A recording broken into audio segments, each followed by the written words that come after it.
भगवान कृष्ण गाय ही क्यों चराते थे, बकरी क्यों नहीं? श्री राम ने अपने आखिरी वक्त में अपने धाम जाने से पहले गाय का दान क्यों किया था, भैंस का क्यों नहीं? क्यों महाभारत का विराट युद्ध गायों के लिए ही लड़ा गया, कुत्तों के लिए नहीं? भगवान दत्तात्रेय के साथ गाय क्यों रहती है, घोड़ा क्यों नहीं?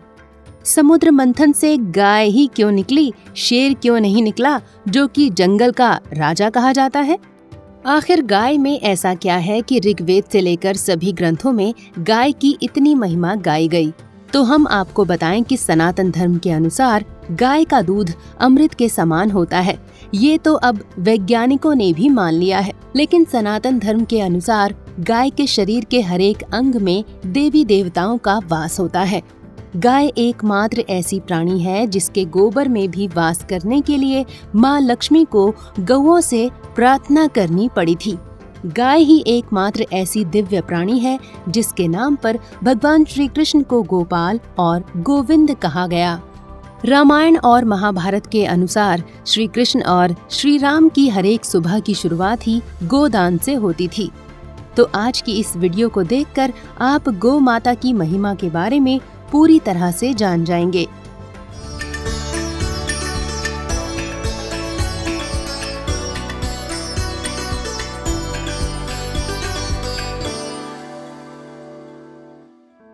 सबसे पहले हम आपको महाभारत के अनुशासन पर्व के अनुसार ये बताते हैं कि गौ माता क्यों श्रेष्ठ हैं।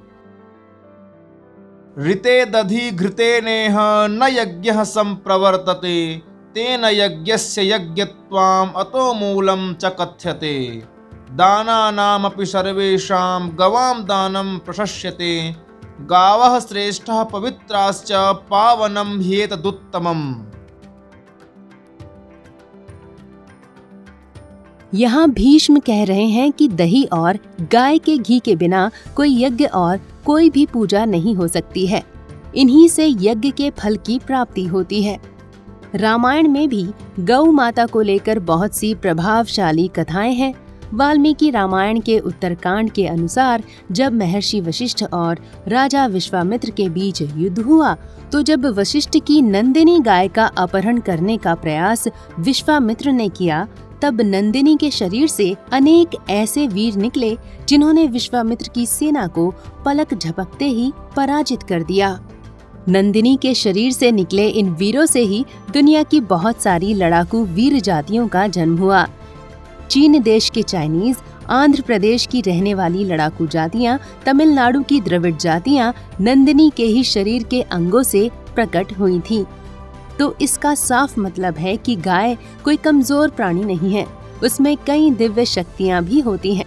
अगर कोई चमत्कारी या दिव्य गौ माता चाहे तो मजबूत से मजबूत व्यक्ति या जानवर को मार सकती है। सनातन धर्म की पौराणिक कथाओं में गायों को लेकर अक्सर युद्ध की कहानियां मिलती हैं। ऋग्वेद से लेकर महाभारत तक में भी ऐसी बहुत सारी कहानियां हैं। भगवान परशुराम जी को 21 बार दुष्ट क्षत्रियों का संहार करने वाला माना जाता है। इसकी शुरुआत भी एक गौ माता को लेकर ही हुई थी। ऋषि परशुराम के पिता जमदग्नि की गाय को सहस्त्रबाहु अर्जुन ले जाना चाहता था, लेकिन ऋषि ने अपनी गाय देने से मना कर दिया था। इस कारण रावण को भी पराजित करने वाले सहस्त्रबाहु कार्तवीर्य अर्जुन के लोगों ने ऋषि जमदग्नि का वध कर दिया। इसी का बदला लेने के लिए परशुराम जी ने न केवल कार्तवीर्य अर्जुन का वध किया, बल्कि समूची दुष्ट क्षत्रिय जातियों का सफाया कर दिया था। साल 1969 में ईरान में एक फिल्म रिलीज हुई थी जिसका नाम दक्काऊ था। इसका नायक अपनी गाय से इतना प्रेम करता है कि जब उसकी गाय मर जाती है तो वो गाय की तरह ही चलने फिरने लगता है। वो अपनी गाय की तरह ही आवाजें निकालने लगता है। वो अपनी गाय के प्रेम में इतना दीवाना हो जाता है कि आखिरकार वो उसी गड्ढे में अपनी जान दे देता है जिसमें उसकी गाय भी गिरकर मर गई थी। ऐसी ही एक कथा श्री राम के पूर्वज और महान राजा दिलीप की भी है। निसंतान राजा दिलीप अपने गुरु वशिष्ठ के कहने पर अपनी पत्नी के साथ कई वर्षों तक जंगल में गायों के बीच रहते हैं और खुद भी गाय की तरह ही बिहेव करने लगते हैं। वो गायों के साथ ही सोते थे, गायों के साथ ही खाते पीते थे। आखिर में गायों के वरदान से उन्हें रघु नामक महान पुत्र की प्राप्ति हुई, जिनके नाम पर प्रभु श्री राम वंश को रघुवंश कहा जाता है। जब देवताओं और असुरों ने मिलकर अमृत के लिए समुद्र मंथन किया था, तो इसी दौरान सभी इच्छाओं की पूर्ति करने वाली कामधेनु गाय भी निकली थी। श्रीमद् भगवत गीता में स्वयं श्री कृष्ण ने भी खुद की तुलना गायों में श्रेष्ठ कामधेनु से की है। आयुधानाम अहम वज्रम धेनूनामस्मि कामधुक्। इस श्लोक में भगवान ने कहा है कि अस्त्र शस्त्रों में मैं वज्र हूँ और गायों में कामधेनु हूँ। सनातन हिंदू धर्म में ये भी कहा जाता है कि अगर आपने गाय की पूजा कर ली तो आपको ब्रह्मा, विष्णु और भगवान शिव की पूजा करने का फल अपने आप प्राप्त हो जाता है। ये बात भविष्य पुराण में भी कही गई है। इस विषय में भविष्य पुराण में कहा गया है,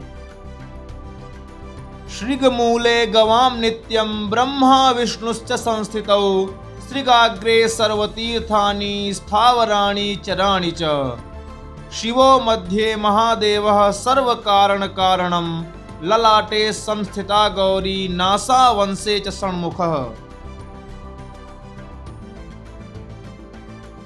यानी कि गाय की सींग के मूल भाग में भगवान विष्णु एवं ब्रह्मा का वास होता है और सींग के ऊपरी भाग में समस्त तीर्थ विद्यमान हैं। हर कार्य को पूर्ण करने वाले महादेव शिव गाय के सींग के मध्य अर्थात बीच में विराजमान होते हैं। गौ माता के मस्तक पर माता पार्वती का वास होता है और नासिका के भाग में कार्तिकेय जी का वास होता है। जय गौ माता, जय गोपाल।